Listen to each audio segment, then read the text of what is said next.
On the Track is a monthly web TV show about cryptozoology, natural history, green issues and whatever else the team feel like making up as they go along. Enjoy!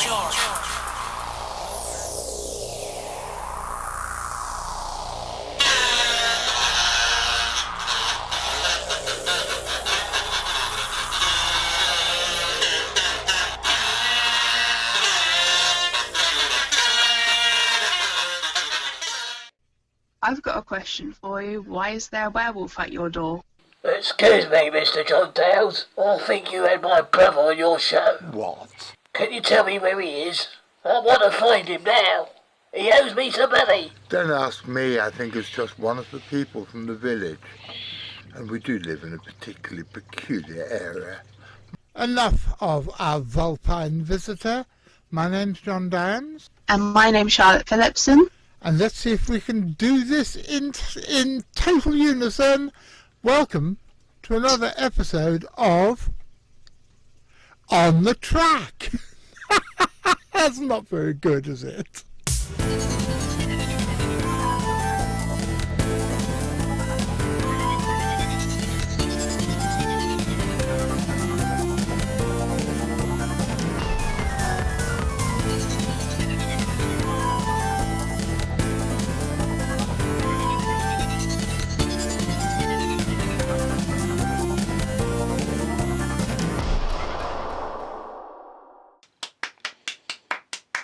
This episode is dedicated with love to the memory of Rob Rosamond, an old friend of mine who will be familiar to many of you who used to come to the Weird Weekends. I'm afraid to tell you that he died of cancer a few weeks ago. Rest in peace, Rob. We really miss you. So, Charlotte, do you like wolves? As we were talking about werewolves earlier, do you like wolves?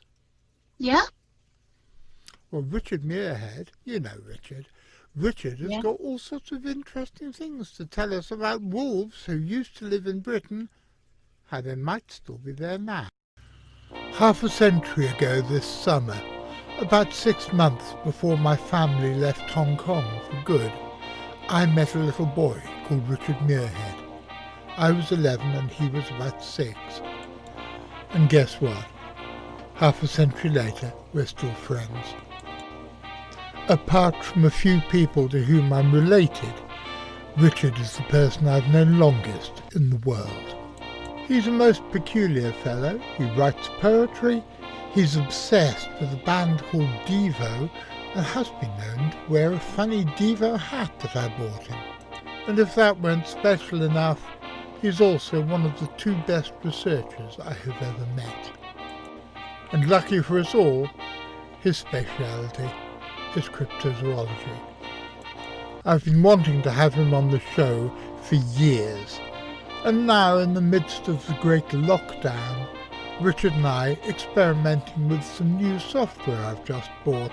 We are very proud to, at last, be bringing you a regular section for the show, Muirhead's Mysteries.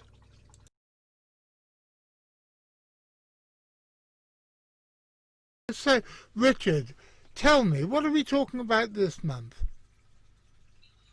We're talking about the survival of the wolf and wolf-fox hybrids in Britain well beyond the official extinction date. You've got the official extinction date and you've got the Fortean Zoological insight, which I'm hoping to provide. Okay, so first of all, establishing a baseline, as they say, what is the official extinction rate? The official extinction date for the wolf in England is during the reign of Henry VII. That's between 1457 and 1509. The official extinction date in Wales is 1166, and the official extinction date in Scotland is 1743. But I've been digging into my records and I found some interesting anomalies. Tell me about them, because I've got at least one you might not know about. But you tell me yours first. Yeah. Well, Sussex, I'm periodically going to be looking at these notes. There are reports from Sussex, 1816, 1892, immediately before World War II, and according to Country Magazine, winter 1957. These are large grey wolf-like foxes, or fox-like wolves. You're kidding. That's only 2 years before I was born. 1957? Yeah. That's in the Countryman magazine. Somebody wrote to report these large grey wolves or fox-like wolves up in the Sussex Downs, to coin a phrase. Good Lord. Also, I have a report from the Maxwell Courier in April 1811 of a dead wolf at Dunbar, which is on the east coast of Scotland, which possibly arrived by ship.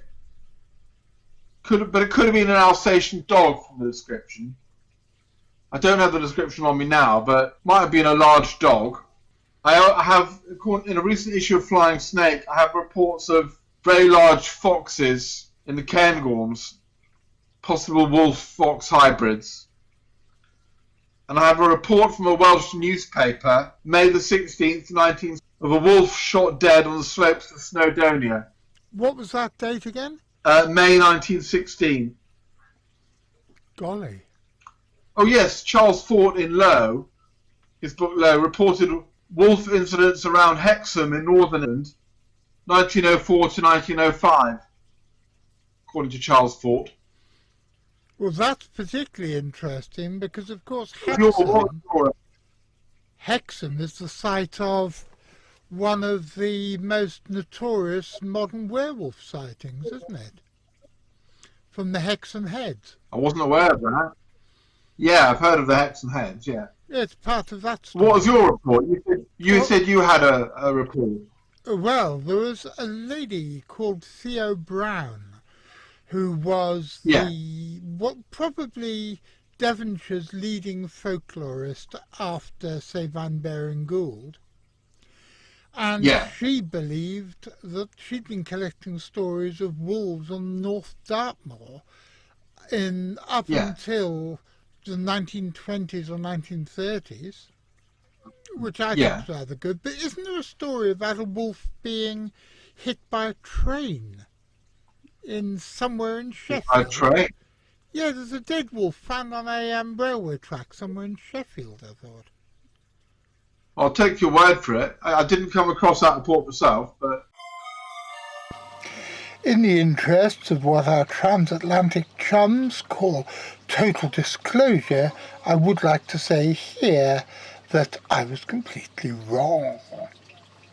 It appears that the dead wolf found on the railway track was actually the Allendale or Hexham wolf that Richard referred to earlier. Sorry, chaps. And when was that? Oh, 1920s, I think. I'm sorry. It appears that wolves did survive. Or can a wolf and a fox hybridize? Probably not, because they are surprisingly far apart genetically. And here we have another interesting side note. An author called Michael Butterworth, who's best known for having written, or allegedly co-written, a book with Michael Moorcock called The Time of the Hawk Lords, which, from as far as I can understand, was actually written by him and given a co-writing credit to Moorcock in order to improve sales, is actually also a publisher and published this rather peculiar little book about a dog which was born on a fox earth and which many people at the time, about 70 years ago, claimed was a dog-fox hybrid. Dogs, of course, being a domesticated subspecies or race of the grey wolf. I interviewed him about his Hawklords book and asked him a bit about his story about the dog-fox hybrid, and although it was interesting, I really don't buy it. So, guys, what do you think of the claims that a domestic dog and a wild fox could breed? It's unlikely because one's Canis and one's Vulpes, yeah, Vulpes. I forgot what was that, Vulpes, yeah. I had as well, it's really embarrassing. Yeah. I mean, there have been cases of the jungle cat crossing with a domestic cat, but I think it's a bit more extreme. They're more genetically separated, foxes and dogs. Is this because they're in, Max, is this because they're in different genera? No, that's the wrong way around to look at it. They're only in different genera because we put them there. Genera don't actually exist in the real world. Can you expand a bit more, because that's interesting. Well, genera, species, things like this are all just labels that we put on things. In nature there's only individuals. Yeah, it's very difficult to actually come up with a proper definition for things like a genus that works across all taxa, because it's just a artificial name that we try and categorise life with. So there's always going to be issues. So it's very difficult to look at, say, cats, which can hybridise remarkably freely across the genera, largely because they've got all pretty much the same number of chromosomes, to dogs, which are in different genera, but then have very different numbers of chromosomes. So I think, off the top of my head, I think wolves and that group have got something like 39 chromosome pairs, whereas foxes have got, I think, 34, 35, something like that, of standard chromosome pairs. Wolves Which and is coyotes. pretty different. Wolves and coyotes hybridise. They hybridise, yeah. But they're both Canis. Yeah. Canis lupus and Canis I can't remember. latrans, I think. Unless I got that wrong and it's the red wolf. But I think it's Canis latrans. I think most of the wolves can all hybridise with each other. Not all of them, I don't think, but I think by and large, and probably most of the foxes can all do it, but not across those groups. Well, I've been trying to get Hawkwind into one on the track for years, but it's nice to know that Jon's finally managed to do it. There is a story which I've heard from two different places. I've heard of it from Devonshire and I've heard of it from Epping Forest, that the local fox hunts got over-enthusiastic and completely wiped out the local fox population. So the master of foxhounds imported a load of new cubs from the continent, and some of the cubs they brought from Germany turned out to be wolves instead of foxes. And I've heard that story twice. I've written this up in a flying snake. I think there were coyotes in the Epping Forest. Well, apparently, I've never been there, even though I have friends in Epping, and if you're watching this, Steve Ignorant, I think you ought to go and check it out for me, because there is a story that in Epping Town Hall there was a stuffed wolf that somebody shot in the forest. One of them ended up in London Zoo. Did it? When was this? One of these coyotes or whatever. Back in the 19th century. An illustration in a magazine. But I wrote this up in Flying Snake quite a long time ago. Me and Bob Skinner wrote up all about the Epping Forest. I publish everything we could find, but I haven't got the issue on me right now. It's downstairs on my. But I don't think there were wolves. I think there were either coyotes or jackals in Epping Forest. Now there's jackals. Now this is where it gets even more confusing. I have jackal stories from Sussex. End of the 19th century, when the legendary or semi-legendary Richard Meinertzhagen was living somewhere in Sussex, and he had jackals in his private collection which escaped, allegedly. jackals were released. When foxes ran low, when the hunt had killed off all the foxes, occasionally jackals were released. There was one in Kent. And again, there's a photo of it in some obscure magazine. So, the £50,000 question, Mr. Muirhead, do you think there are any still left now? I think the most fruitful possibility for future research is these ones in Sussex, because they seem to have turned up for well over 100 years. So I think if there are any listeners to this in Sussex, write to your local paper or go to your local county archives and see what you can find.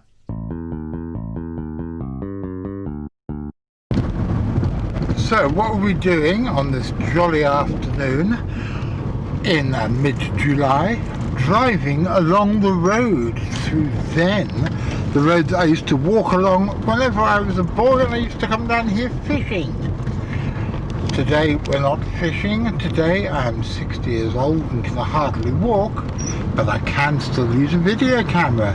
And this afternoon we had an interesting message from my old friend Nigel Wright.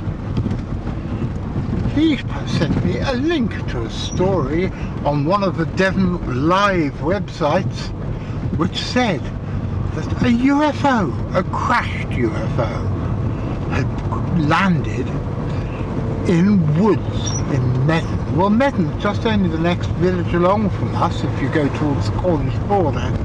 And so me and Carl really couldn't leave it at that. So me and Carl decided just to leave Karina, who's still not at all well. She's at home being looked after by Graham, while me and Carl come out looking for the crashed UFO. And it shows that my darling wife hasn't changed an iota, because the last thing she said was, make sure you don't get anally probed. So, Carl, you going to get anally probed? I'm going to try not to. What do you think about the accounts that a strange humanoid creature, more beast than man, has been seen walking along the lanes round Medon? I don't know anything about it, so I have no idea. So, are you an expert in UFOs? No. Have you ever been looking for a UFO crash site before? No, never. Well, I have to admit, I have. I've been looking for UFO crash sites in the UK and most notably in the El Yunque Forest in Puerto Rico many, many years ago. And whilst I'm fairly skeptical about the fact that UFOs are allegedly landing on our green and pleasant land and doing strange things, it does appear that something has been happening in the woods. So I'm going to reserve judgment. Things going on in the woods? I'll bet there is. Ignoring the boy Freeman and his childish innuendo, we went further and deeper into the woods in search of this extraterrestrial visitor. And then, just as we were approaching the crash site itself... Oh my god, it's full of stars. And yes, Carl was completely correct. For several feet in both directions, the A39 was full of chalked-coloured stars. Were they big enough to be seen from space? Possibly. And if so, were they meant as a signal to some far distant planet?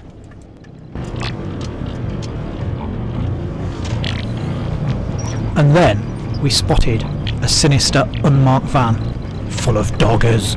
Stop it, Richard. There's no need for that level of smart.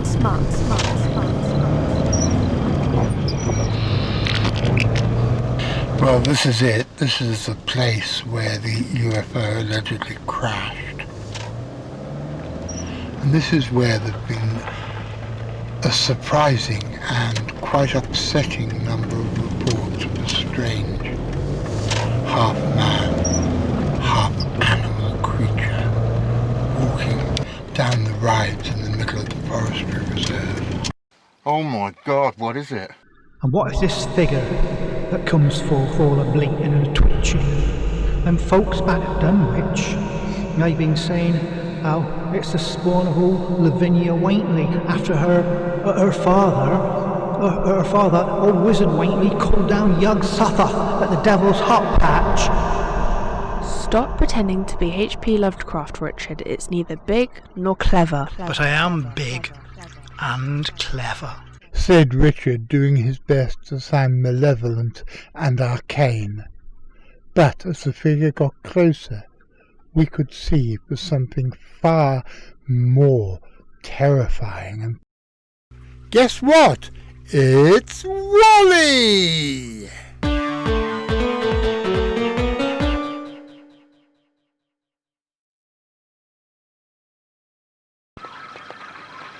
This wasn't really a proper episode of On the Track. This is the sort of stuff we filmed before Karina died, but we didn't want it to go to waste, so here you go.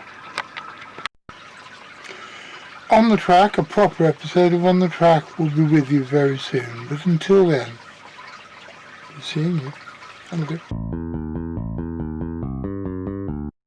If you want to support us and help us make more content like these, please press like, subscribe, follow our Facebook page and check out our Patreon. Hello ladies and gentlemen, it's me again. Over the last few months you've probably noticed that On the Track has changed. Well, there's a very good reason for that. The thing is that between 2000 and 2017, that's 17 years for those of you who can't count, I was the main promoter of an annual event called The Weird Weekend. And it was a conference aimed at, about and for people from the Centre for Fortean Zoology. And although it wasn't all about cryptozoology, it was all full of events and lectures and film shows and exhibitions on subjects which I thought that people from the Centre for Fortean Zoology would be interested in. And it was all wrapped up in a nice overcoat of surreal fun. And you know what? I miss it terribly, which is why about 6 months ago I decided that I was going to rebrand On the Track. I thought we'd do a monthly episode of about half an hour, and then in between each episode we do what I call On the Track Extra, which resurrects somewhat of the feel of the old Weird Weekend. And have a look at these 2 examples, which I chose almost at random because I thought that you might enjoy them.